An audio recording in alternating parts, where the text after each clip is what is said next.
ಸಾಂಕ್ರಾಮಿಕ ನೀವು ಬಂದಾಗ ಕೋವಿಡ್ ಆದಾಗ ಯಾರಿಗೆ ಬಂದಿತ್ತು? ಕೇಳಿ ಬಂದಿತ್ತು ಯಾರಿಗಾದ್ರೂ? ಕೋವಿಡ್ ನಂತರ ಪ್ರಧಾನಮಂತ್ರಿ ಹೇಳಿದ್ದಾರೆ ಕೋವಿಡ್ ಸಂದರ್ಭದಲ್ಲಿ ಹೆಂಗಿರ್ಬೇಕು ನಾವು ಹೆಂಗಿರ್ಬೇಕು ಅಂತೇಳಿ. ಅದನ್ನ ನಾವು ಇರೋದೊಳಗೆ ಅನುಸರಿಸ್ಕೊಂಡು ಎಲ್ಲರೂ ಕೂಡ ಚೆನ್ನಾಗಿರಂಗೆ ಬದುಕಬೇಕು. ಅದನ್ನ ಕಡಿಮೆ ಬಳಸ್ಕೋಬೇಕು.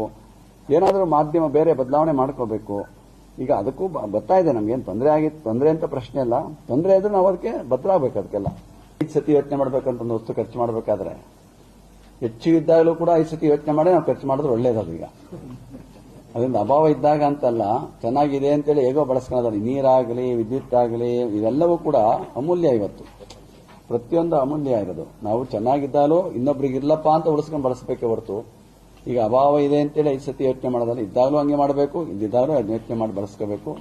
ಅದೆಲ್ಲ ಎಲ್ಲರೂ ಪ್ರತಿಯೊಬ್ಬರು ಅದನ್ನ ಈಗ ಅದೇ ಅನುಸರಿಸಬೇಕು. ಅದನ್ನ ನಮ್ಮ ಸೌದೆ ಮತ್ತು ಉಬ್ಬುಲೆ ಎರಡೇ ಇರೋದು. ನಾವು ಈಗ ಸಿಲಿಂಡರ್ ಯಾವುದಕ್ಕೆ ಅಂತಂದ್ರೆ ಚಪಾತಿ ಮಾಡಕ್ ಬಳಸ್ತಾ ಇದ್ದೀವಿ ಹೊರತು ಈ ಅನಿವಾರ್ಯ ಆದಾಗ ಸೌದೆ ಅಭಾವ ಬಂದಾಗ ಮಾತ್ರ ಗ್ಯಾಸ್ ಬಳಸ್ಕೊತೀವಿ.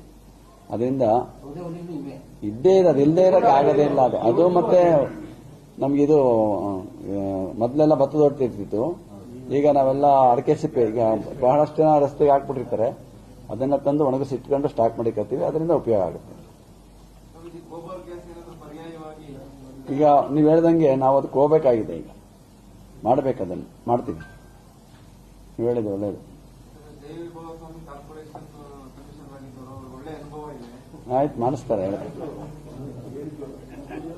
ಇಲ್ಲ, ಅದು ನೀವು ಹೇಳ್ದಂಗೆ ನಾವು ಅದನ್ನ ಹಿಂದೆ ಮಾಡಿದ್ರೆ ನಮ್ಮ ಬುದ್ಧಿರೋ ಬಹಳ ದೊಡ್ಡ ಪ್ರಮಾಣದಲ್ಲಿ ಒಂದು ಇತ್ತದು. ಅದು ಹಿಂದ್ಗಡೆ ಇತ್ತು. ನಮ್ಗೆ ಅಡಿಗೆ ಮನೆ ಇದೆಯಲ್ಲ, ಅಲ್ಲೇ ಒಂದು ದೊಡ್ಡದು ಇತ್ತದು ಪ್ರಾರಂಭದಲ್ಲಿ. ನಾನು ಹೊಸ್ತಾ ಬಂದಾಗ ಮಟ್ಟಕ್ಕೆ 30 ವರ್ಷದಿಂದನೇ ಅದು ಸರಿಯಾಗಿ ಬಳಕೆ ಆಗಿದೆ. ಅನ್ನೋದು ಹಂಗೆ ಹೊಂಟೈತೆ. ಅದು ಕಟ್ ಮಾಡಿ ತೆಗೆದುಬಿಟ್ರೆ ಅದನ್ನ. ನೋಡಿದ್ರೆ ಅದು ಆ ಥರದೊಂದು ಮಾಡಿದ್ರೆ ವ್ಯವಸ್ಥೆ ಆಗುತ್ತೆ. ಮಾಡ್ಕೊಂಡು